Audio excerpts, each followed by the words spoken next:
Here. Mr. Cunningham. Present. Mrs. Perkins. Here. Mr. Wooster. Here. And Mr. Marsh. Here.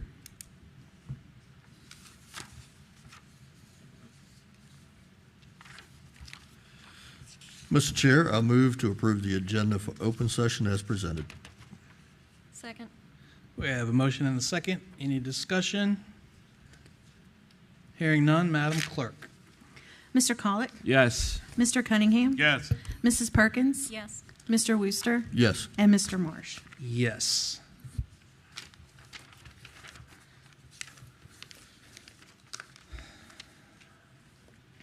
All right. Welcome, everybody. I see we still have a crowd, albeit a bit smaller.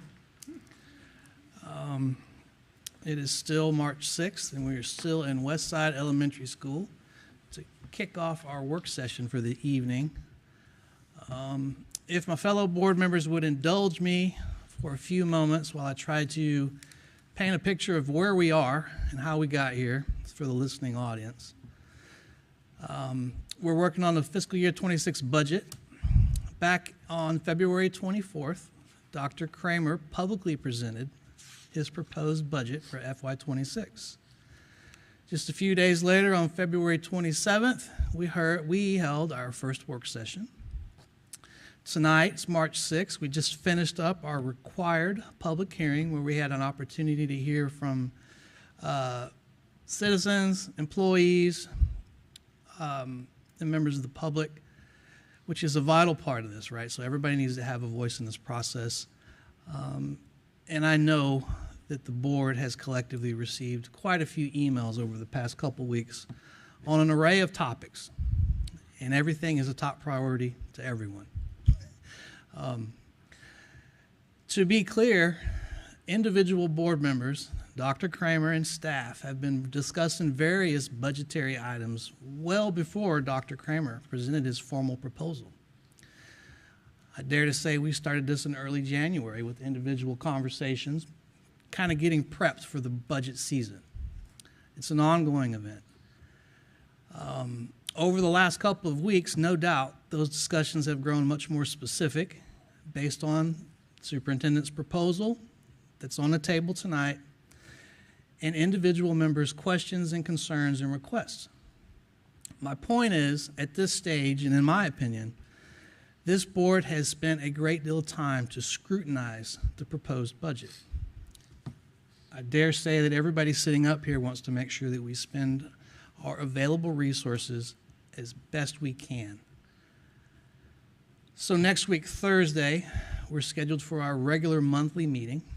So there won't be any budget conversations specific to that unless the board decides otherwise. We did have a work session penciled in on that same day, something we can discuss. The following Tuesday, on March 18th, we are tentatively scheduled to vote on adopting our budget and present it to the Board of Supervisors. And then on March 27th, we have scheduled a joint school board, Board of Supervisor work session. And that's just one working day before we are required to adopt our budget and send it to the county. That date is March 31st. So I'll say it again. We have a joint session on the 27th, and we have to adopt the budget and present it to the county by March 31st. Late last night, I spoke with one of our county supervisors, and as of this moment, to the best of my knowledge, the county is currently continuing to work towards determining an estimated revenues for the upcoming year. And as such, we, the schools, we really just don't know how much funding we're going to be allocated. We don't know. Given that our joint session is one working day before our deadline, it's my proposal to the fellow board members, and certainly we need to discuss this, but I would say tonight we use our time to ask any additional questions, get clarification on any concerns, address some of the comments that were made tonight, and present any additional special requests or special requests that we have. I know Mr. Wooster has one for sure. So let's talk about that tonight. Number two, I say, let's, as a group, sit here tonight and identify any specific items that this board as the majority is willing to remove from the proposal. I think we could walk down the list and identify if the majority of the board agrees with a nod and adjust the budget accordingly and provide a little bit extra guidance to the superintendent. After this evening, I would propose that we follow a similar process as we did last year, and we individually rank the superintendent's proposed funding request and then come back on March 18th, wrap up any work, take action, and adopt the vote, and adopt a budget. And then, as we march forward on March 27th, we'll sit down at the same table with the county with an adopted budget and allow those gentlemen and lady an opportunity to question our reasoning for the budget we adopted. That's my proposal. I'll open it up if that's amicable to the board, if there's any thoughts. Mr. Collett? Yeah, I would actually prefer to vote on after we meet with the Board of Supervisors. They may end up providing us with some additional information we may not have. So that's just a personal preference that I have. I think that would be ideal. Again, based off a conversation I had with one of the supervisors last night, and to be clear, that was just one. Mm-hmm. The joint work session, no action will be taken that night, and the 27th falls on a Thursday. So we would walk out of there effectively and have a Friday to do it. Wouldn't we be able to vote on it on the 31st? We could do it Monday as well. I guess we could do it on a Monday. Mr. Chair, as we engage in this conversation, may I ask the deputy superintendents, our CFO, and director of HR to come to the dais and assist with responding to some of the comments that are being made? Yeah. Okay. Is there anything that we've said that's not correct, Mr. Berry? Okay. Yeah, Mr. Chair, I just prefer to, take it just a little bit slower. Mrs. Perkins and I are going to sit down again next week to go over some of this again, and would like the opportunity to provide whatever we come up with to the board as well before there's any vote on it. So I don't want to rush too fast. We do have a deadline. We are going to meet that deadline, but I'd rather be a little bit more deliberate. Okay, and it's not my intent to rush, Yeah. but at the same time, I'm just, between now and the 18th, and on the 18th of itself, we could even move the meeting back a little earlier to accommodate whatever work we have to do. Perhaps. Yeah. Yeah. Anybody else have comments, thoughts on that? Ms. Perkins? Mr. Wooster, where are you at? Personally, I don't have, I think after tonight, just me personally, and we've exhausted a lot of questions, and if you've got additional questions between now and the 18th, Mr. Collick, surely we could work through that. What say you, Mr. Wooster? Mr. Chair, I would have to say that I'm in agreement with Mr. Collick as far as not taking a vote until after the joint meeting. However, I'm sitting here looking at my schedule. If that were to take place, I only have one day that I can guarantee, which would be the 28th. The 31st would be hit and miss whether I can actually be in attendance. In other words, it's the 28th or nothing. It's the only one I can guarantee. Okay. Would we be able to meet after the joint session, have our own meeting then, if we're pretty already kind of set and nothing unexpected is in the way? Just have a meeting after the meeting, would that be? So, in my opinion, in my opinion, when we sit down at the joint work session on the 27th, this is what's going to happen. We will all sit up there and say, this is the school board's priority, and the budget, and the county is going to say, well, this is what we think we can fund, and we will walk out of there knowing very little, if anything else, than we did when we walked in. That said, if we can prepare a prioritized list, which gives everyone a voice, an equal voice, and present a list of ranked priorities, when they fund us lump sum, if they follow suit like they did last year, basically we get what we get and we just have to draw a threshold. In other words, in my opinion, if we've already ranked and prioritized what we think is important for the schools, I don't see a whole lot of value in having the county reprioritize our work. That's my view. Yeah, I just don't think we're going to ask the county to reprioritize anything.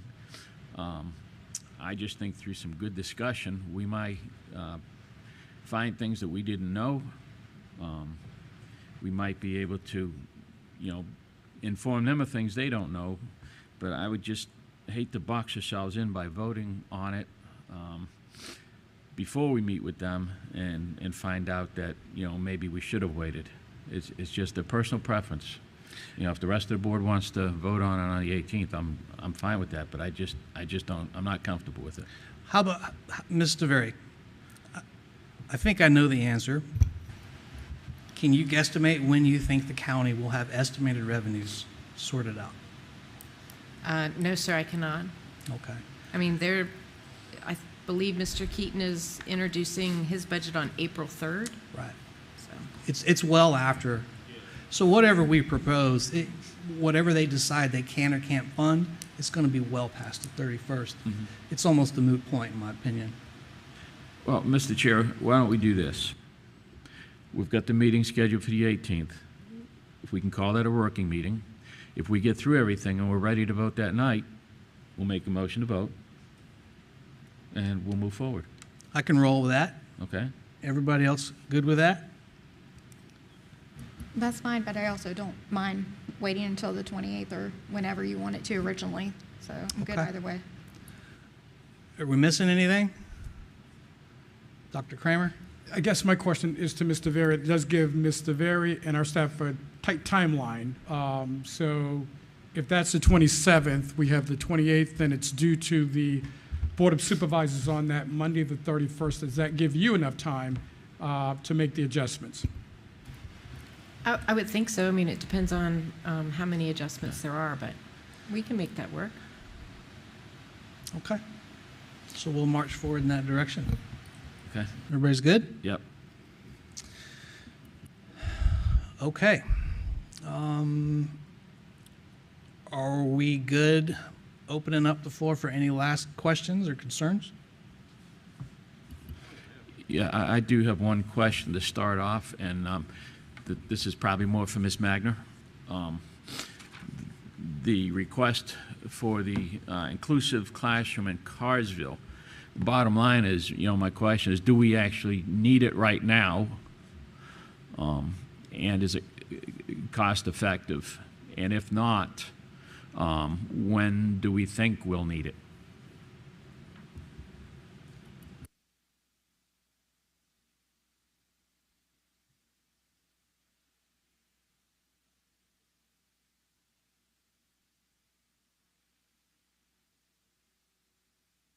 Is it on now?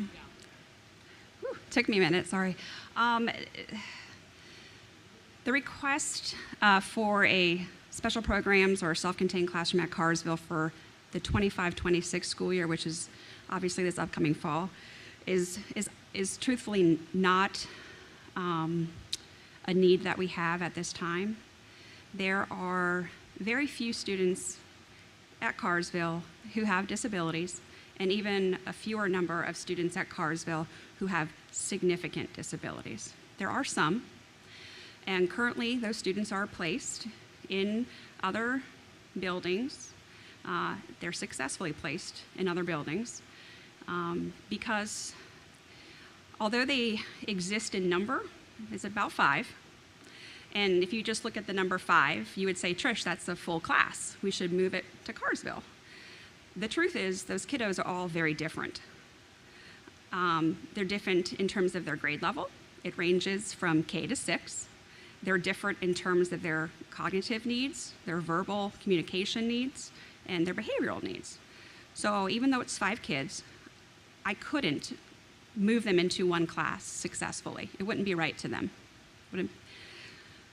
So for the 25-26 school year, I would say that the need is not there. Now, I did some work, looked at the 26-27 school year. I might be coming to you guys for that budget, in that budget, with that request. We have some preschoolers coming up through the Carsville zone. Our numbers are increasing in Carsville, so it might be a need in the future, but not for the 25-26 school year. And I do want to say, listening tonight, Carsville does have a wonderful sensory room. All of our buildings, with the exception of Windsor High, have a sensory room. So it's not alone that is an option there. Thank you. And I would like to make one point of clarification. We have students with special needs in Carsville Elementary. Absolutely. I just want to be clear, all of the special education students in Carsville are not sent to other buildings. It's when the needs are such that they require a self-contained setting, those students do go to other buildings. But students who are in the inclusion classroom within Carsville, they stay in Carsville. I just wanted to be clear on that. Absolutely. Thank you, Mrs. Getz. Yeah, we have 2 teachers there with caseload, so absolutely. We service students with disabilities at Carsville.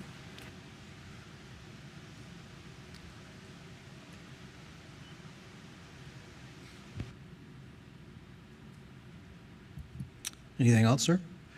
Oh, I've got a few more things, Okay. but if other people want to, chime in, different subjects I've got. I only had one, just clarification for everybody. Dr. Coleman, the MyView school bus tracker, what is in the budget right now? That only tracks the buses themselves. Is that correct? I'm going to ask Mr. Fike to come up before we can just go through the details of this.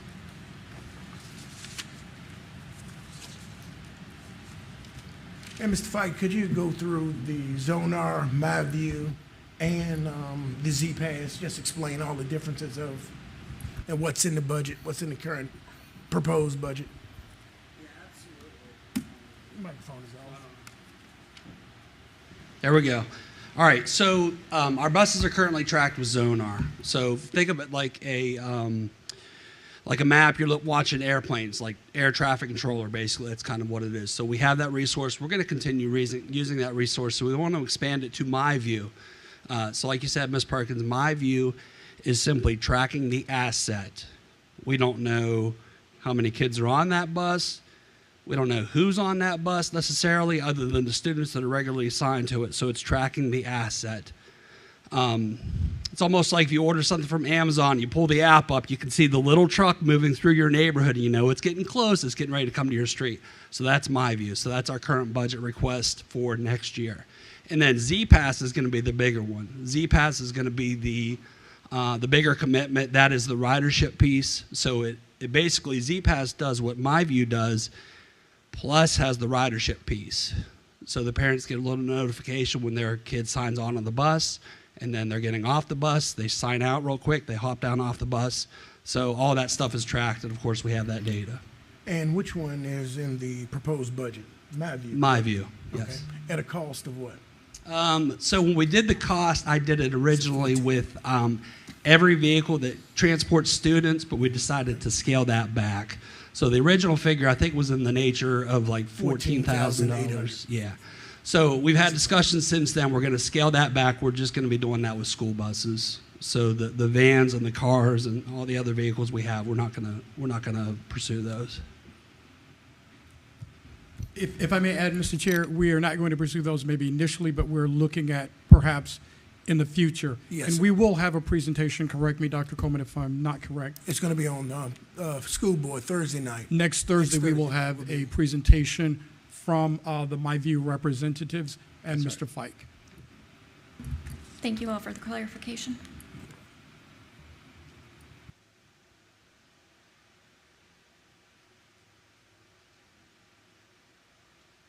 I've got one. Dr. Kramer. Earlier this week, we got a lengthy petition signed by our part-time bus drivers asking for their pay to be changed from monthly to twice a month. Can you explain to the board what it would require to accommodate that request? Thank you for the question, and did share that with Mrs. to vary, and they would be responsible, of course, for making that happen. So I would ask Mr. Very if you would respond to that. Yes, sir. A couple thoughts. We are in the process of implementing a time and attendance system so that hopefully we can do away with paper timesheets. It's going to be, I think we're hoping to have it up and running by the 1st of July. But I have talked with our payroll specialist, and we think we can accommodate, paying people twice a month, just knowing that it would have to, it's probably going to then expand to, all other groups, not just subs and bus assistants.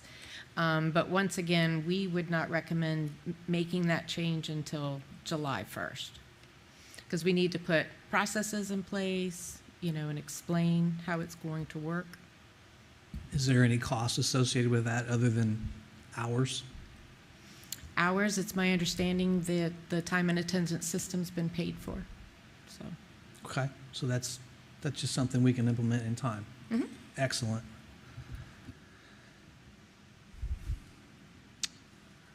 Since I got the floor, I'll do one more. Mrs. Van Sciver spoke rather passionately this afternoon about the 3% plus the step up, which we discussed at length last year. And we received an email this afternoon from another teacher, very passionate about this. Can we clarify that the proposed 3% that's in the budget, does it or does it not include a step up? So you'll see, go ahead. It does not, but if you'll note on the summary page, there is a separate line that says what the step increase, so this would be in addition to the 3%. A step increase for the teachers and clinicians would be an additional $521,732. In other words, the 3% plus the line item for 521 would ensure that the teachers and the clinicians got their true 3% plus a step. Correct. Okay, just want to get that on the record. Anybody else? Well, I think that's one of the reasons that we really need to, have someone from the outside come look in at all our salaries. I think, that we should be having very strongly competitive pay based on a position and based on the years of experience. So I'm not saying that we're giving everyone, teachers the same pay as nurses, the same pay as a computer techs, but based on their professional qualifications, we should be paying them very competitively. And I'd really like to fund that this year to make sure next year we're able to do that, because I think our most important asset are our people. Can I jump on board with you there? Please do. So again, we did talk about this last year, and somehow it got overlooked. I say shame on us for not talking about it earlier. I'm with you. I think it was last meeting I brought up that the school boards, I want to say it right again, the school board's allocations within the board budget has some excess. I gave everybody a handout, and I asked if we could look at this and see if there was some of that funding we could repurpose elsewhere. I still want a professional set of eyes on it, but at a very basic glance, if our current budget for training sits at over $10,000, I would propose that we look at taking $5,000 from that line item, and our current balance for dues and memberships sets at $12,000, and I would propose that we pull 10 out of that for a total of $15,000 out of the school board's specific line items. Take that $15,000, couple it with whatever the plan is that Mrs. Getz and Mr. Coleman have worked on with the H2O to go. Give us some number. I know we've got room to shave some of that off. $3,000, $4,000, whatever that number is, you tell us. We're close to 20. Compensation plan or compensation study costs about $50,000 plus or minus. If the school board can identify almost $20,000, Either find another spot for $30,000 or add it to the proposal. And let's get a compensation study done. If I may, Mr. Chair, we are in agreement with you. In fact, last year, as you will recall, we attempted to do it, but didn't have the resources given last year's budget. Mrs. Sullivan, what is the cost? Two questions for you. The cost of the compensation study, and how long would that take? Is that something we could reasonably do in the spring if we had the funds?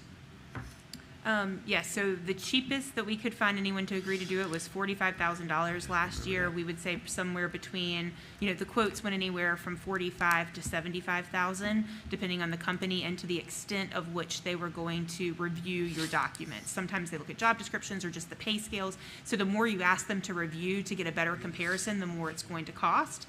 And so that's about the price. And yes, we could start in this spring. I would suggest starting after we've approved our budgets, and other counties have approved their budgets for next year, because you want to look at apples to apples on a fiscal year. And so as soon as all of those budgets, so we really start during the summer, and then that way it would give them the opportunity to make recommendations to us in October of next year. It's typically like a 4 or 5 month process. Okay, thank you. Mr. Chair, if I may, we will certainly look at attempting to complete that and perhaps engage, or re-engage, I should say, some contractors, vendors who can perform that work. Is everybody up here amicable with that? Yes, absolutely. But I would like to throw a wrench in for this current budget on personnel pay. So the step plus the cost of living allowance, I think that is perfect. Okay, and I think that would be great across the board this year.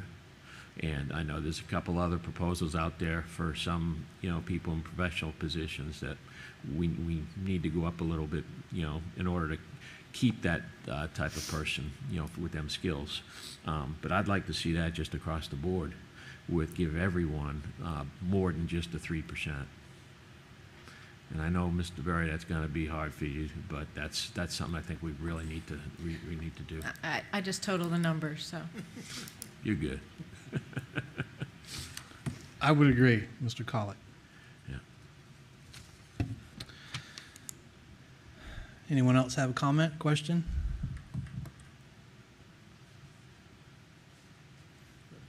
Go for it, sir. You got it. Okay, this question is probably going to be for, where'd she go? Ms. Magner and Ms. Sullivan. Listening to these people speak this evening, the one gentleman that spoke on behalf of his position as a registered behavioral technician, I did receive an email from him previously, and it's totally on me, the way it sounded. I was under the assumption that that was a grant-funded position. I was incorrect. Now I'm understanding that funding may have been pulled from that position, and now it's not available for that position. Is that correct? So, in November, there was a decision on the board's behalf to reallocate funding from a special education position to fill a vacant special education position that we could not fill to an RBT position. That position is the one that we're referencing. And so we were able to hire that individual for the remainder of this year, knowing that if this current budget did not include another RBT, that we would have to revert those funds back to the special education teacher that we needed in an attempt to fill that position, and that the RBT would no longer exist. So we're not cutting it, we're reallocating the money back to that location. But if you don't approve it in this year's budget request, that position will not exist as a standalone budget or position. Right. So basically, moving one from one pot to another. It's basically what it is. Yes. Ms. Magner, can you explain what the registered behavioral technician is? It's a certified position that works in behavior, that works with students who have difficulty with self-regulation. You asked earlier about de-escalation when KJ was speaking. It's really helping kids, students to kind of understand their feelings, keep calm. We work on techniques using different curriculum like zones of regulation. That position must work under the supervision of a board-certified behavior analyst, which we have on staff. So right now, our BCBA, our board-certified behavior analyst, is able to work with 3 RBTs. The third position is the one that's in question. But they do a lot of work with our kids, both with disabilities and without. They run groups. They help kids really just understand how to regulate their emotions and perform better socially and behaviorally in the school setting. So in your professional opinion, this is a well-deserved position? We need positions like this, yes. Mr. Wooster, these positions help teachers be able to do their job teaching and not have to stop to deal with children who are having trouble with their behavior. So these positions directly help teachers. Yeah, I was just speaking with them earlier, and they're the call. We need help in room 3. They're the ones that go, along with others, but they're the call. Yeah, if I remember correctly, I think this gentleman was fairly recently recognized for his accomplishments. Yes, he was. So the biggest reason right now is there's no funding for that position? Correct. What would it take Sorry. to create the funding for that position? So that was in our original budget request that we presented in our 221 meetings.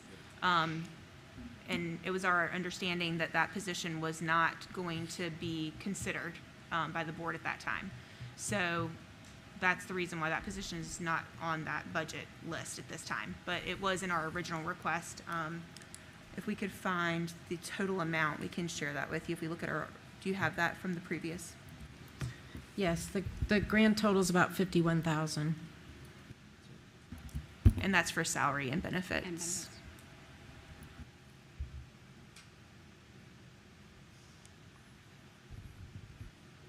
And I'll be honest, after hearing everybody speak, I would hate to see that position not be filled. So I don't know if we have funds we could move around to staff that position. Mr. Very? Well, we have a whole list of items here for you, so I would imagine it's, if you want to add that one in, then something else comes up. I know we're kind of juggling things back and forth here. Okay. Mr. Chair, are we going to rack and stack as we did last year? That's what I was trying to explain Yeah. when we started. Maybe I Okay. wasn't very clear. So if we can just add that position in and we'll prioritize them, I've got to echo what Mr. Worcester said. Based on everything I heard tonight, that's a position that we really can't do without. And from what I've heard about Mr. Wombush, he's the right guy for the It's job. already on there, sir. It is? Okay. Is it not one of the, it's not? No. was Got taken it. out. Okay. Okay. It was there, the original meeting that we had, Yeah. that position was there. Okay. But it was eliminated a couple of meetings ago. Okay. But we can certainly, we believe in it, we put it on there Yeah. because we believe we need it. Yeah. We can add it back. And just for clarity, Mr. Chair, and for the public who might be watching, that, as stated, was on the original list, but as we were having individual conversations, we have made fairly significant cuts between the original budget Right. and what we currently have. So if there's something this board would like to reinstate, if you will, we certainly would do that. Do we have a copy of exactly what is on the current list? The current list is a summary of the 4-sheet, The 4-sheet the right 4-pager, yes. It's the one The dated, one that Mr. Wooster and Mr. Marshall hold. stated 2/13. I've got an extra one here if you need Okay, one. yeah, if you could. For some reason, I don't. And we can have mine. forward you an electronic copy as well. Looking for it. Oh, I've got it. Okay, I found it. You have it? Yep, I did. Okay, great. 2/13? on the top right? Yes. Okay. Yep. Okay. What else we got, peoples?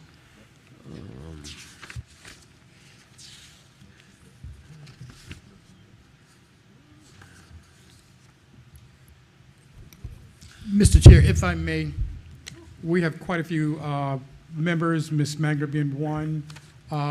If we can ask all of the special ed questions, we have a few members who have some other obligations this evening, and I would like to allow them to leave, but we want to make certain that all of your questions are asked before they depart. And I would say the same thing for our transportation office as well.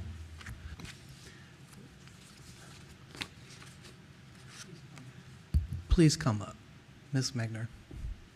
Please. So while she's walking up, I will just say that last night I sat on my first Special Education Advisory Committee. Kind of like the comments tonight. It's pretty compelling when you hear a little different perspective. The one thing that resonated, and I had already heard it, but you were banging the drum pretty loud last night. How many positions are you short? How many current funded positions do you have today that are unfilled? I don't have my chart in front of me. I wrote it down. I cheated. Did you? Good. It's I think 4 it was and 9. Okay, there you go. 4 teachers and 9 IAs. Yes. 4 teachers and 9 IAs. And I know that you've requested some additional SPED positions. Yes. And just to kind of echo what we've heard tonight and what Mr. Collick has already said a couple times, I think we need to look real hard at taking care of the people we have before we get too overzealous with bringing in additional ones, and at the same time maintain our compliance requirements. Mm-hmm. So that's all I got. I just wanted to take that opportunity before you darted out of here. Yeah, I don't disagree. The positions that I'm asking for, we've talked about them. We've reduced them down to the bare minimum for compliance purposes. I know it sounds silly. You've asked me, even last night, how are you going to fill the ones that you're asking for? You haven't filled the ones we currently have. And I thought about it, and we can't guarantee that we will fill them. We try very hard. We have 2 offers potentially going out soon, so it's an ongoing, it's an ongoing battle really for us to keep our positions full. When they're not filled, however, our teachers and our IAs take on that burden. So it is, in a sense, asking for these 3 additional positions. It is to help retain the teachers we have. Because if you said yes, you can have those 3 you're asking for, and we're able to look for them, we have that small time frame between now and June to really do a lot of good work. But if we're able to look for them, then we will. If you say we can't have those positions, then we're stuck. And if we don't get the positions, our teachers and our IAs that are currently in the classrooms will take on the extra kids that should be on those 3 teachers' caseloads that we're asking for. Thank you, ma'am. Transportation, sir, if you have any final transportation questions, or any member of the board. Anybody? I got one. Yes, sir. How many buses are we supposed to get this year? I believe, is it 4? New buses, 5, okay. And when are they gonna be here? Yes, sir. So we are planning on getting 5 buses this year. We're going to get those in May. That is going to be 3 conventional, that's 77 passengers, and then 2 special needs, those are 53 passengers. Okay. And hopefully we can keep that up for a few years. And we had that discussion last meeting when we have the joint meeting with the Board of Supervisors. We probably want to, remind them. Yes, sir. All right. That's all I had. And one thing we also should reiterate to them is the fact that we're going to have to keep that up for 13 more years if we're really going to see a total improvement on the fleet. Again, something we need to remind them. Unless they want to give us some more. Oh, yeah. I've been getting a lot of emails about buses and the problems people with their kids getting home late. It's a mess. But I know y'all are doing everything you can, but we do need new buses. That's a big thing. So, and I'm looking at what the citizens were saying today or tonight, and it looks like priority is the pay and then the buses, because that's the transportation piece. And that's, at least that's what I'm looking at. And those are the emails I'm getting. Teacher pay, where everybody's pay, but mainly teachers, and then making sure their kids get home and get to school on time and safely. So, yeah. That's all I have, Mr. Chair. Thank you, sir. Okay, while you're up there, I've got one question for you, just out of curiosity. With the new buses we're getting, do they have the exterior cameras on those, traffic cameras per se? They're not currently outfitted with them. That's an option that we could include if we feel like going that direction. And you've looked at that. Yeah, I know our most recent buses, going back to the ones we got, I think 2020, 2021, they do have front-facing cameras. It's just part of the surveillance equipment. So that's in addition to the camera that's over the driver, the camera that shows the students on the bus. There's a camera in the rear of the bus that shows the last 4 seats on the bus. So they do have front-facing cameras generally. Right, on the interior. It is on the interior, Right. so it hangs down like right by the windshield, and it shows the direction the bus is going. Right. What I'm trying to figure out is the exterior cameras for traffic, because I get a lot of complaints about, cars passing buses that are stopped, so forth and so on. And if we had that in place, it would be a whole lot easier to manage that situation legally.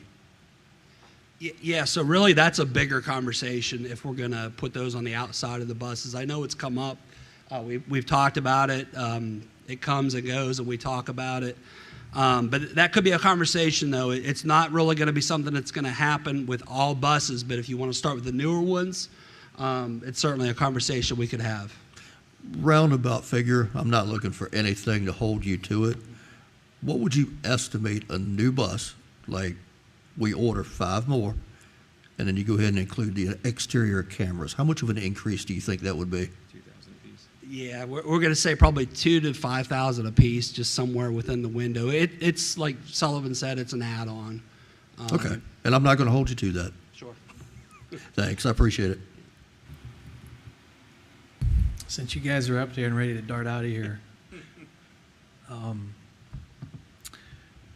going to pick on you a little bit, Mr. Rooster.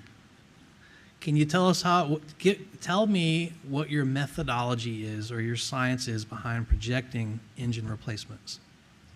It's entirely based on how many we did the year before, and we're just adding a little bit of percentage by year and by mileage of the vehicle.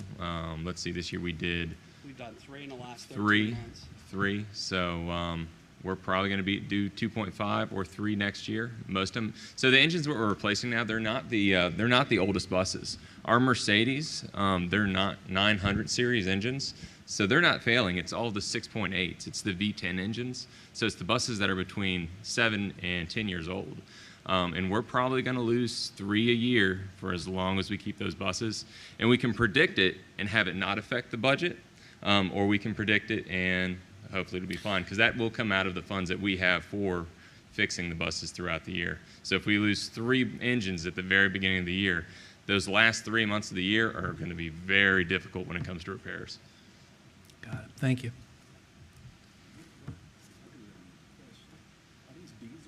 I think those are the propanes, yeah? That's correct. As a Ford guy, it irks me to say this, I know. but it's the junky propane buses. Yeah, propane, I can completely understand. We actually did lose one of the 7.3s this year. Watch your mouth, sir. All right. Anything else for transportation? Dr. Kramer? Thank you, gentlemen. Who's next? It's all you.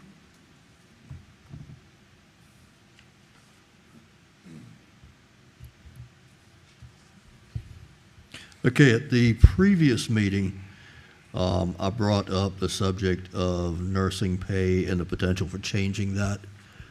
After further discussion, I have revised what I want to propose for the budget. There's four major points here. Instead of the 10% that I originally proposed, what I'm looking at is the straight across the board 3% increase, which everyone's getting, plus a 2% to create a 5% increase for the nursing staff. Create 2 lead nurse positions. These would not be new positions. It would just be a title with which a stipend of $2,500 would go along with each lead nurse position.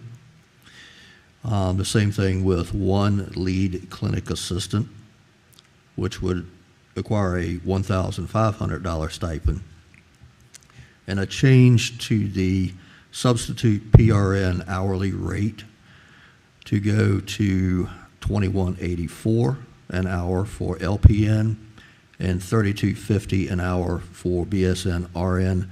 These would be without benefits, no health insurance, paid time off, or any retirement plan. Sir, could you explain the methodology or the reasoning for the last? Well, I get the 3% and the 2% because that's what's on the proposal, and I get the stipends because that's also on the proposal. What I'm struggling to understand is the reasoning for the last ones you mentioned there. The reasoning for the increase in, I said PRN, substitute positions. Okay, typically, and in the medical field, use PRN as needed, but the primary reason for a higher pay rate for a substitute is the simple fact that the employer does not have to pay for benefits such as health insurance, which is factored into a full-time employee's salary. They get to choose when they work. It's easy to get them to come in times of need when you've got, let's say, a nurse out for whatever reason, medical, paid leave. It's typical in the industry field to do it that way. So you're proposing new positions? No, I'm proposing changing the pay rate for the substitutes for the LPNs and the BSN RN. So what's the delta? What's the change? Hold on. I mean, I guess the short answer is how much does this cost on the budget? What's the additional line item? So because they're substitutes, it would be difficult to give you an exact number because we could look at this year's budget to see how much we spent on subs. It's going to be higher than we would hope because this year we had some vacancies that we've put subs in place for. However, if you look at the pay rate for our current substitute nurses, for our LPNs, they are currently sitting at $17.15 an hour. And Mr. Wooster, your proposal is, can you repeat that for the LPNs? For the hourly rate? For the substitutes, yes. $21.84 per hour. Okay, so $17.15 and then the RNs? $32.50. And they're currently at $19.85. And then the BSNs are also currently at $19.85, and Mr. Wooster is proposing? I've got them lumped together. The same, okay. Are we struggling to bring in these substitutes?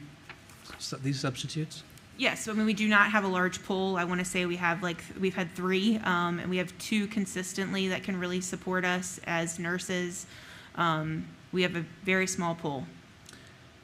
So, I can't recall when the last time we did it hasn't been long ago. We approved a change for substitute teachers. Is that the same chart? No, because we outsource our substitute teachers. We cover substitutes for our nurses internally. So we have pay rates for our substitute nurses on our pay scale because we pay them directly. We employ them as subs, but our teachers are contracted out. The increase that you recently did for our teachers is to bring them to minimum wage. Okay. So, but we also still have a difficult time bringing in substitute teachers. Yes, which is why in the proposed budget, we're requesting around $200,000 for an increase to our substitute contract in order to increase those pay rates as well. do the percentages of that increase loosely mirror what Mr. Wooster has proposed? I'm asking you to do math on the fly. I know that's not fair, but I'm just trying to compare apples to apples here. Yeah, so we're only asking for the teacher pay, we're only asking to increase it by $5 on their daily rate. So no, it would not be the same percentage increase. But without looking at a comparison, I can't speak to say that we're not further away from the target on nurses than we are on teachers, if that makes sense. Say that one more time. So without really looking at the numbers, I wouldn't be able to tell you, I'd have to look at them to be able to tell you, are we further away from the target that we would want to be at for sub-nurses, which would require a higher percent increase than we are from teachers. Can you get us that? Sure. Mm-hmm. I think that's important to understand. I guess that'd be another one we'd add to the list for a ranking. One more thing. In addition to what I was speaking to, previously I had recommended changing the substitute clinic assistant positions to full-time and creating an additional full-time. I'm not looking at creating an additional full-time, but I'm looking at creating 2 full-time clinic assistant positions. Where? What do you mean where? What schools? Wherever they're needed. Floaters? They could be if need be.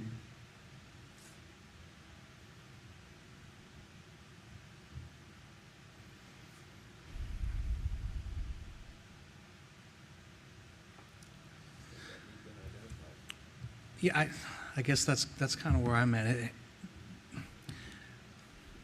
What's the justification? And I'm not saying it doesn't need, but that wasn't presented as a priority. What's the reasoning to add it? Why do you think we need this? And it's not a trick question. I'm not trying to give you the okey doke. I'm just trying to understand the reasoning. Are we falling short today with our current staffing structure for nurses and clinicians? Currently, you have 1 nurse per school.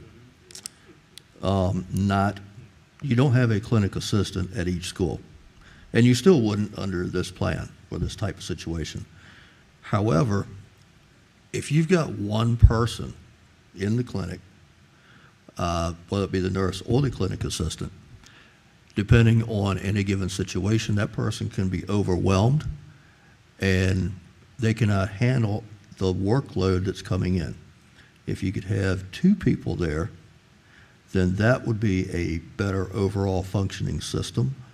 And it's like in the medical field, for example, with us.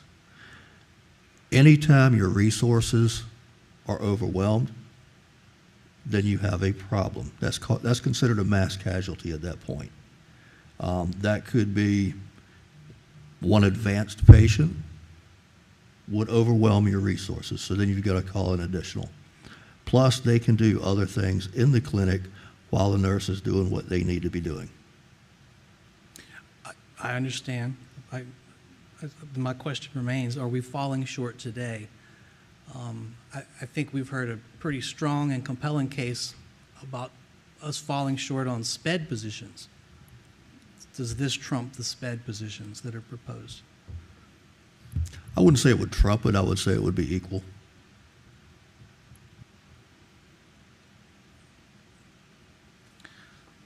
Dr. Kramer, have we fallen short on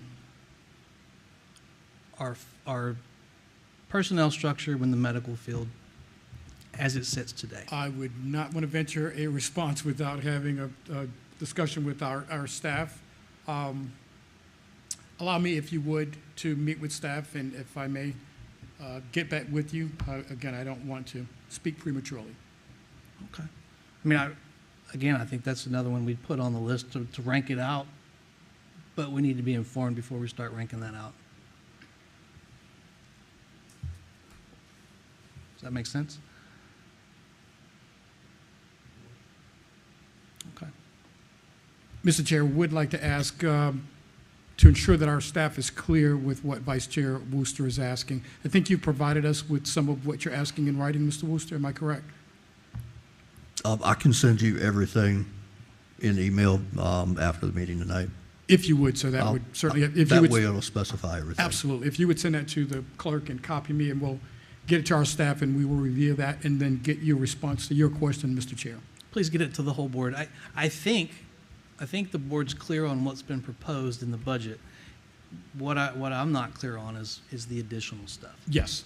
I'm So just if we trying to get myself educated so I can make a smart decision. Sure. So if Mr. Wooster gets that to our clerk, we'll get it to our staff and to you, the board. And I did want to just clarify, because I think when you were talking about the supplemental positions, I think there was the understanding that those are already in the included budget request, and they're not. The CPR trainer is included, but the two lead nurses and the lead clinic assistant are not currently included. So if you would want us to add those as well, we would need to add those as additional stipend request. So we'll just need to know if you want to do that as well.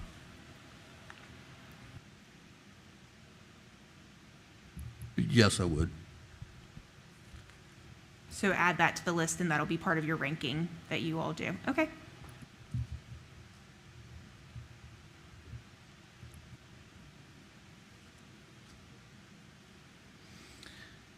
Anybody else? Go ahead, sir. All right. I just have a question on when are we going to rack and stack this? Are we talking the 18th? Are we talking before the 18th to have it ready? So we're going to start working on it tomorrow, so to say. Or I need to know some suspenses. I would go back where we started. I would propose that right now, we just run down the board here and identify if we can get 3 or more people to say, cut it off the list. Let's identify it right here, right now, and say, pull it off the list. We won't even bother ranking it. We'll defer it, whatever the case may be. Identify those. We'll get our request for information, and I would say, yes, we can start racking tomorrow and start working on that. I think we've done our due diligence. We've certainly fielded the community for feedback.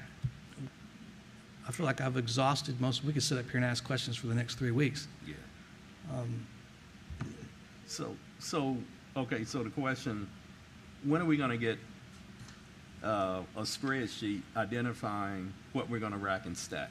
I believe as soon as we add this handful of items to that list, we can have that out by the end of the week. Absolutely. I tell you what, we can provide whatever structure you so desire, so we can put that in some format, the board's liking, and we will get that back to you. So I think for the most part, we are aware what you're asking for. I think it's here. We've already compiled that information, so we can put that in some priority or some order and send that back to you, Mr. Chair, Mr. Vice Chair, for your approval.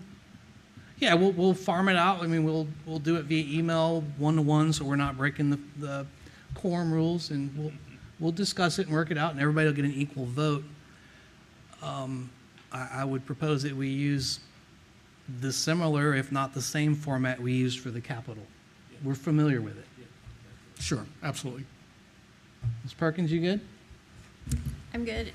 Sometimes it's confusing when you have just everything added up to the end, just all the big numbers. If we can have like another row that kind of gives us the order of ranking, that would be nice. One through whatever starting.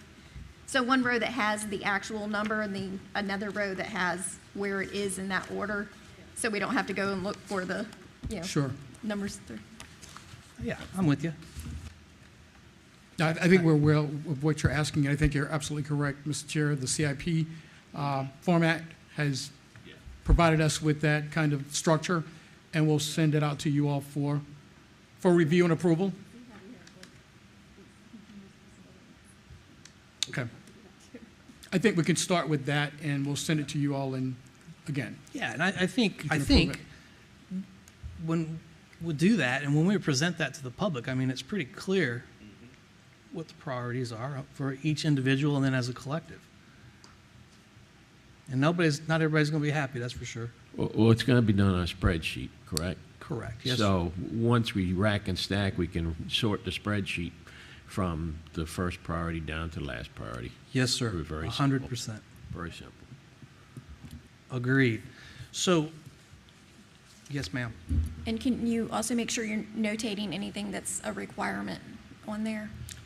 Yes, we'll work with Mr. Very because there are some things, thank you for that, Ms. Perkins. There are some things that are on page 1 of the 4-pager that are absolutely required, the raises, health insurance, et cetera.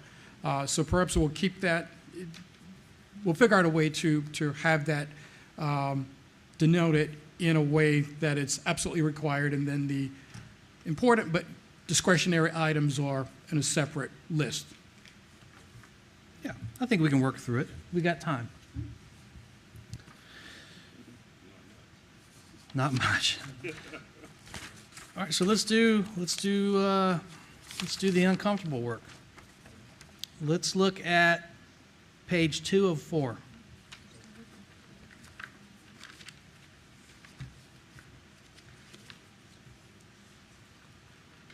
New positions. Does anyone have anything they'd like to pull from that list? If we don't want to, we don't have to. Yeah, I think it's probably good to go ahead and pull this stuff. It makes it easier for us to rack and stack what's left. I would agree. Floor is open.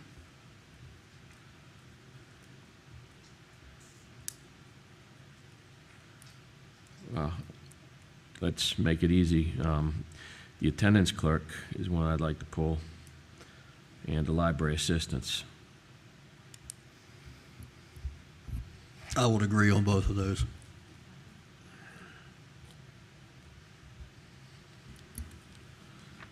I'm in agreement on those, Say it again. the library assistants and attendance clerk. That's 3. I agree. What was the third one? That's Oh, 3. That's 3 okay. people. Okay. Okay. So library assistants, an attendance clerk. Yep. All right, there's that. I agree. Okay, I think that's unanimous. Which one is it? Okay. The 2 of 4. That's good. This one? And the one that's not on here is the RBT. We're going to put that back. Yes. Everybody's clear on that? Yep. Yes, sir. Will that necessarily be under new positions? Yes. It is. Yes, because you're adding it to the budget. Yeah. It currently doesn't exist. That special education teacher's vacancy that's currently covering the cost of it needs to remain a special education teacher position. Okay, gotcha.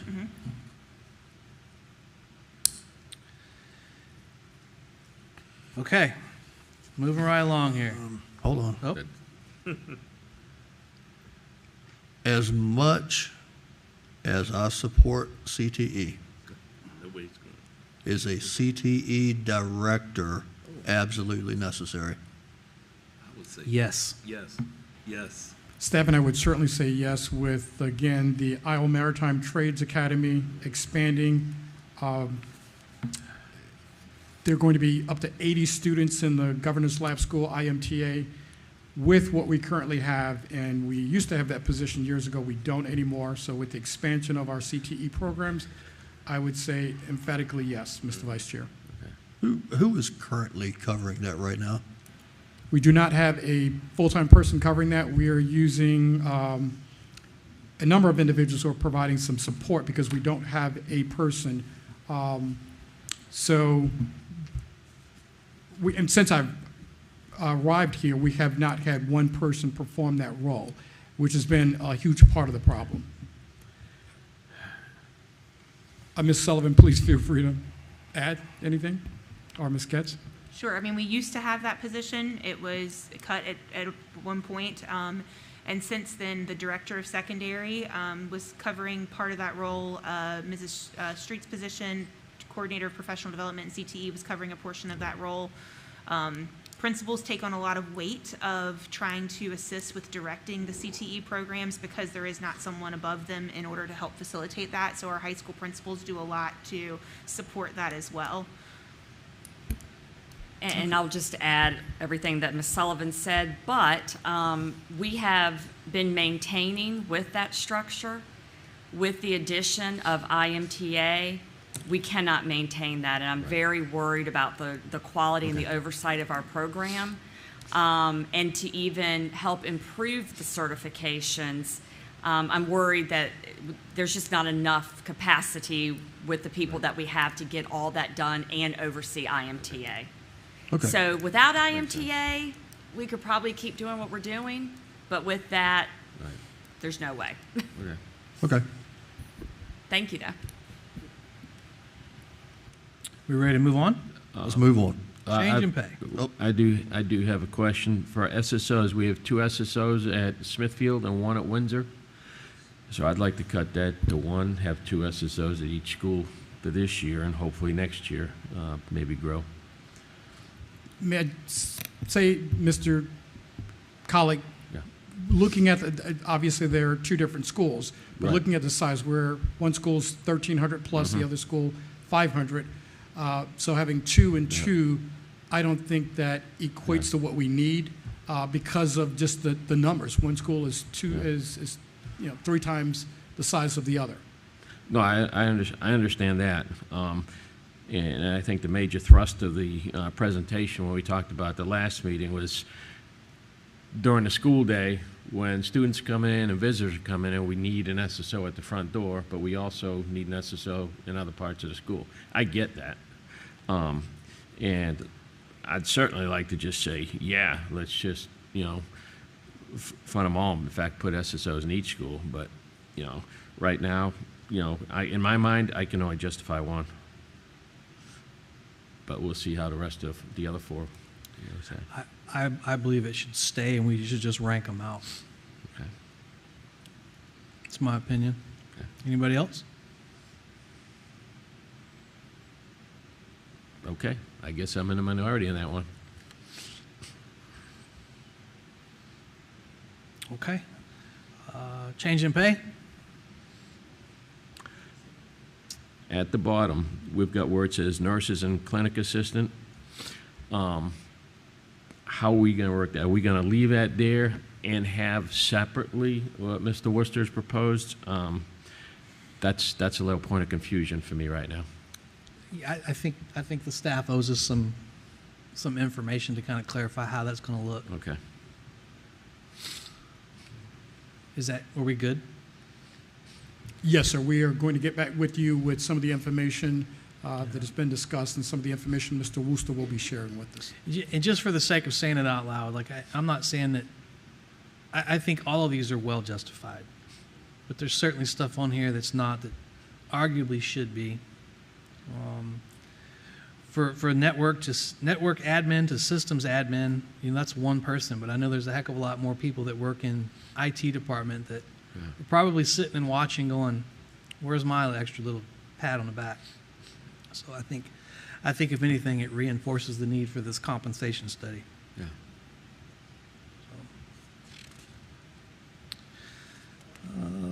Supplements and stipends? Go ahead. Mr. Chair, if I may add, on the nurses and clinic assistants, it is currently budgeted for the 3% plus 2%. The only thing that is not budgeted for would be the stipends, the change in substitute pay, and the addition of 2 full-time clinic assistants. That's what is not budgeted. Okay, that makes it easier. Got it. So we can add those on there fairly short fashion. Okay. Supplements and stipends?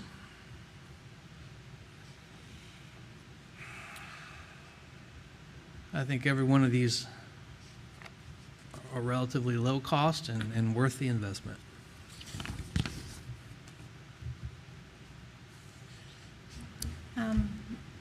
I just had a conversation about beta. We have 1 stipend for a beta teacher per school. Yes, that's correct. Is it possible to just put 1 here for consideration, if not this year, maybe next year, for an assistant. I believe that request has been made for maybe a small stipend of some sort, like for just kind of an assistant beta. Sure, we can add that if you want to consider it. Add it. I've seen those folks firsthand. They're running around. Is it for each school? I believe that's how, I'm Okay. not completely familiar with it. I've only had one conversation, so I don't know that we're ready to put it necessarily on here this time. I think conversations should be started on the program and what it entails, the work, teachers are putting into it. I mean, I will tell you, teachers, the people who coach beta put an enormous amount of time, energy, all of it into coaching, and we probably don't give them a large enough stipend, and we probably should give assistance. But we can certainly defer that to another conversation, or if the board would like to put it in there, we certainly can do that as well. I don't think, if nobody objects, I don't think it would hurt for us to have it as part of the ranking. Do you know about how much we could expect? We currently pay our beta sponsors $750 for a school year. So if you were looking to add, one for each school into addition to what we already have, you would be looking at it $6,750 to add to the total budget for an extra beta stipend for each school. If you have two people, are they doing the same amount of work, or is it more of assistant? It's typically the same amount of work. They're staying after the same amount of afternoons, working with the same groups of kids. It's just being able to divide and conquer the large numbers of kids they have participating in the different activities that they're doing. And every school has two of them? Every school has one. Well, we have one that does not. Oh, yes, because it's a 4th grade and up program, so Carrollton does not. I can give you a first-hand example. So my daughter, she's in beta at Georgie Tyler. They've had, goodness gracious, at least three after-school fundraising events, and those probably drug on for about 3 hours. Every one of those events, there was the primary beta coach, Ms. Bachman, there's her plug, and there's ladies there helping them. Sometimes it's PTA, but there's people there. Then when they went to the convention over in Hampton, they stayed overnight. So they were basically there for 2 days to include all night long. So I don't know how many hours that tallies up to, but they showed up to work, they hop on a bus, they escort these kids all the way to Hampton, feed them, hang out, coach them all day long, put them to bed, watch them, wake them up, feed them for breakfast, finish the day, and then bring them back to school.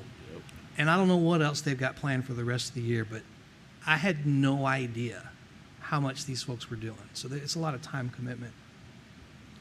So, in other words, I support your proposal. And so with that correction from Mrs. Getz, that would be 8 additional stipends to $6,000 total.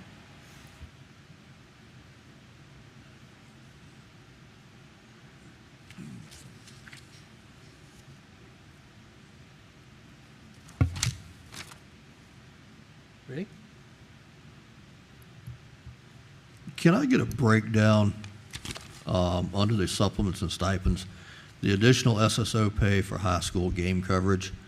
You're looking at $15,517. Can I just get a breakdown on that? Is that an accumulation of number of games, or how is that figured out? This estimate is based on 30 games at Smithfield High School and 10 games at Windsor High School, and with an average overtime rate. So is it overtime, or is it considered a stipend?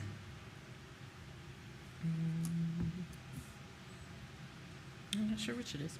So it would be an overtime rate for them. Because they're working for us in this, we can't pay a stipend for the same job. So the job they perform during the day, by labor law, we can't pay them to do the same job without paying them overtime if they go beyond their 40 hours. Like if they were going to be coaching basketball, we can pay them a stipend because it's not related to their day job. But because it's directly related to that, we have to pay them overtime. Makes sense. Yeah, the reason I was questioning is because you're looking right at 50% of their salary anyway. If I'm reading this right, because an SSO is 30,000. Well, I think it's going to be split, the time is going to be split up Yes. between multiple SSOs. Yes. That is correct. Okay, so you're not looking at just one. No, it's Okay, all of them okay. receiving, yes. Uh-huh. All right, I'm with you. Okay. Appreciate it. You ready to move on? Yeah. Page 3, purchased services.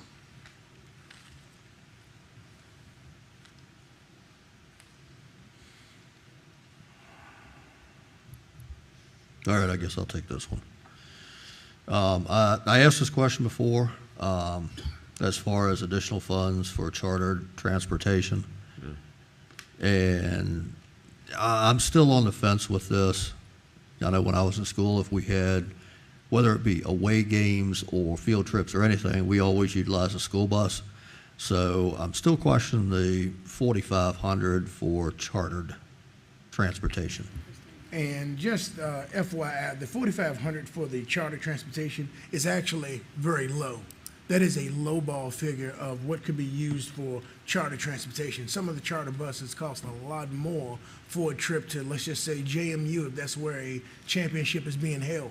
So when you start talking about going to Northern Virginia and different entities of that nature, a chartered bus, and especially let's just look at the division in itself, the number of state championships and regional championships and district championships that we have actually went to and have won, we could actually run this chartered bus, I guess you could say line item, up a lot more.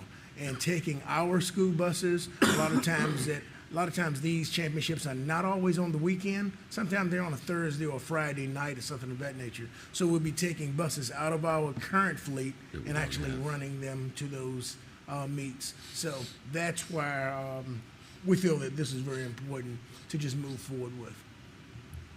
How would the overall cost compare versus a school bus? If you figure in fuel, mileage, salary for the bus driver, would it be more or less utilizing our own bus and personnel?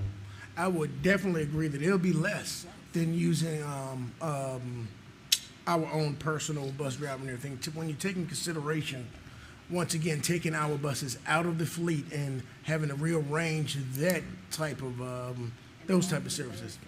Yeah. Oh, yeah. Sometimes they're often there for 2 days when they have to stay overnight. So not only are you taking the bus out of the fleet for 1 day, sometimes 2 or 3 days, the bus will be gone. And then paying the bus driver the whole time, 24 hours a day, you have to pay the bus driver and individuals of that nature.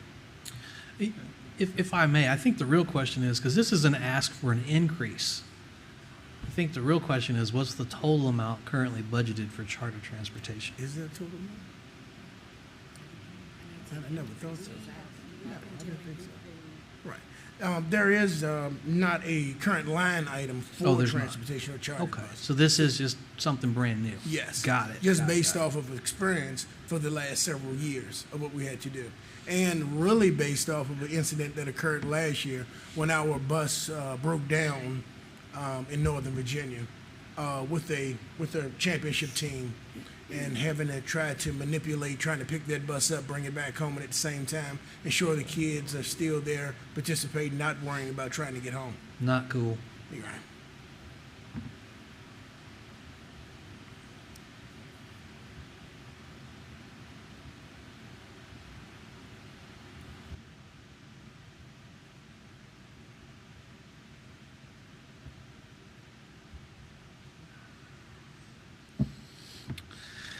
Well, I would say we leave what we got as is unless anybody has anything else, and we'll just rank them out. Yep, I agree. Everybody good down here? Okay, travel training.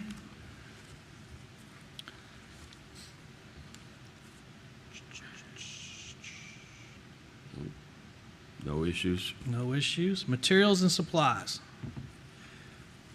Okay, I'd like to talk a little bit about the 2 AEDs annually. Yes, sir. So it's my understanding we've got bunch of different types of AEDs in our schools, and some are much older than others. But what I'd like to do is get a program going where we're getting the AEDs that we can use with the pads that Fire and Rescue uses on their life packs. And one of the reasons for that is them pads cost close to $100 a piece. So if we, have the unfortunate need of using them, not only can rescue come in and use them pads so they're not wasting time taking them off a person's chest, they can plug right into them, and then they turn around and hand us a brand new set. Okay, so it helps save a life and helps save some money. So I'd like to get a program going there. The way to start it, in my opinion, would probably be if we do buy these 2 AEDs, we buy the specific ones with the pads, and I've got that information. I can give it to you after the meeting, Dr. Coleman. But I think it's very important that we do get a program going so that we do have the right AEDs in all the buildings and the right number of AEDs in the right places. Okay, it's, my understanding is a couple other places within our schools that should have AEDs that don't. So we've got to really look hard at that, maybe get some professionals in and figure out, make sure we have exactly what we need. Absolutely.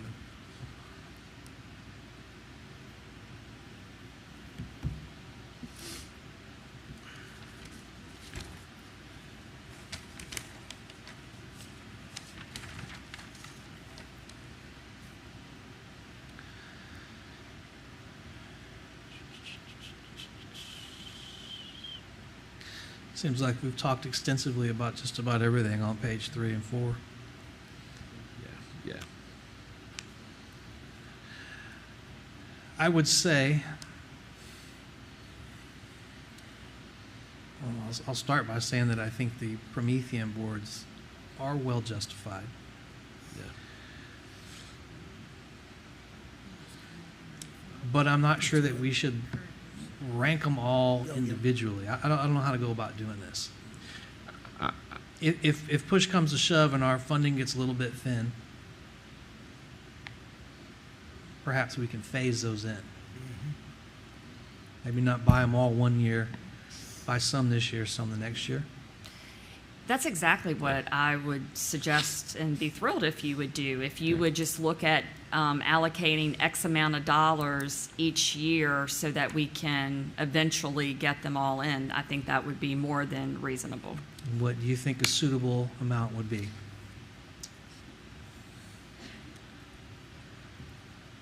Maybe anywhere between 40,000 to 50,000.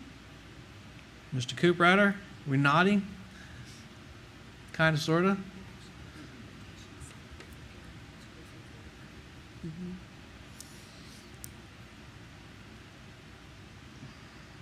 All I wanted to do was add, really it's up to the board about how fast they want it done. So if your thought is, hey, we want this done, or Dr. Kramer wants this done in 3 years, we want it done in 5 years, really we can just add it up and divide. And that way it's always a flexible action. So there's no defined amount, but if we want it done in 3 or 4 years, which is usually a goal for a technology project, then if you add it all up and divide by 4, that's probably about the amount you want. It will cost, yeah. What's the board say? I think I'd like to have it the same as we have the buses right now, so that we don't end up with all of a sudden a big expense. These are in there, we're using them. It's the newer technology, so we need to plan for it. Yes, sir.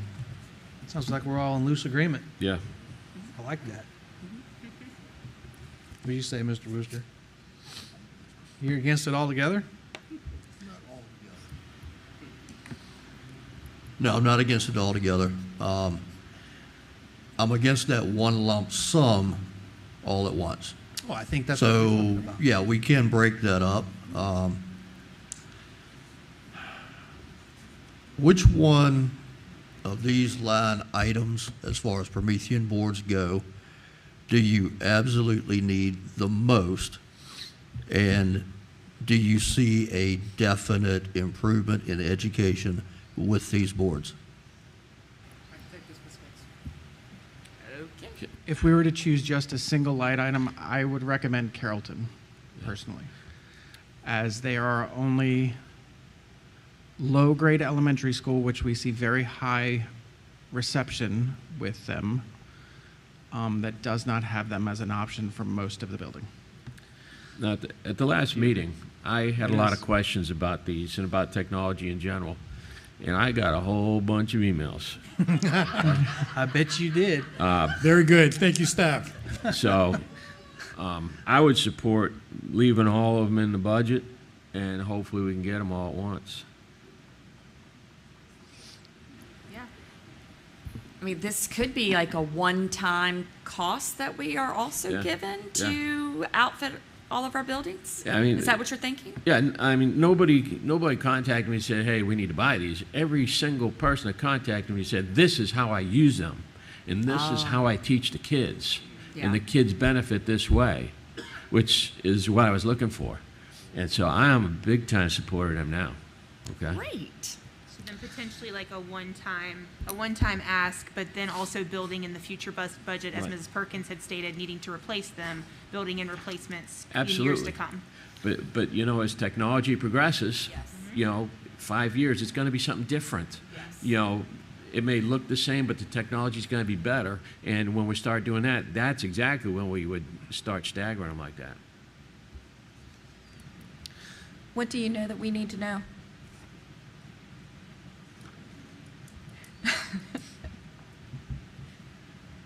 I just wanted to let the board know, right now, I've been able to accomplish about 15 boards a year out of my existing budget, which has been more than enough to keep up with repairs and replacement as well as growth, but it's very, very slow. So the recommendation overall in the industry is expect to replace technology about once every 7 years on that style. So if you encompass the whole project, divide it by 7, that would be the number if we were to grow the budget as a true replacement style in time. How old are our oldest ones? I'm sorry, what was that? The first boards we've put in, how old are they? The oldest ones are 2019. Yeah, they're not old. I think that was the first year we put them in, right? That was when we did the pilot. Yeah, 2018, 2019 school year was the first year we put them in. And then we grew a little bit from there, and then we did the mass at Hardy and a very large purchase for Windsor Elementary School. Carsville, Carrollton was not included. So we're coming up on, we're going to need to have annual replacements and basically this line item in the budget. Within the next, well, if we did this over the next 3 years, we would definitely need it by the end of that. Okay. So it's kind of a recurring cost from this point forward. So if my math is right, just the Promethean boards, the total cost to replace, to satisfy your ask that's presented is, where'd it go? Dadgummit. $260,741. So that's Carsville at 93 plus, Smithfield High School's 46 plus, Smithfield Middle's 43 plus, Georgie Tyler's 38 plus, and Windsor is 35 plus. If you add all those up, just Promethean boards, it's 260,741. Yes, sir, that is correct. And that will take us to the 4 core classrooms in secondary schools and the core classrooms in elementary schools. And Mr. Chair, if I may, you know, that is not, we don't need that amount every single year. It would be the one time so that we can do what Mr. Cooperrider just said, finish out those classrooms. And then if we had some reoccurring costs so that we could do the replacement. Yeah. But maybe if we could ask for that one-time amount, I think that would be great.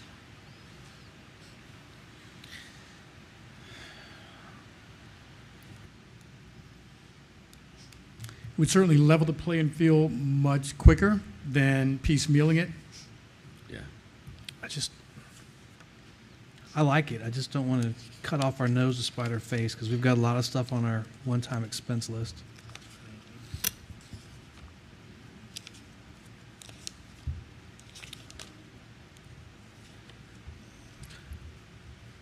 You want to rank them out individually or as a whole?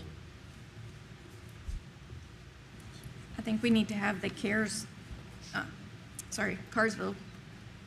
Carrollton, I'll get it eventually, separated from the high school ones.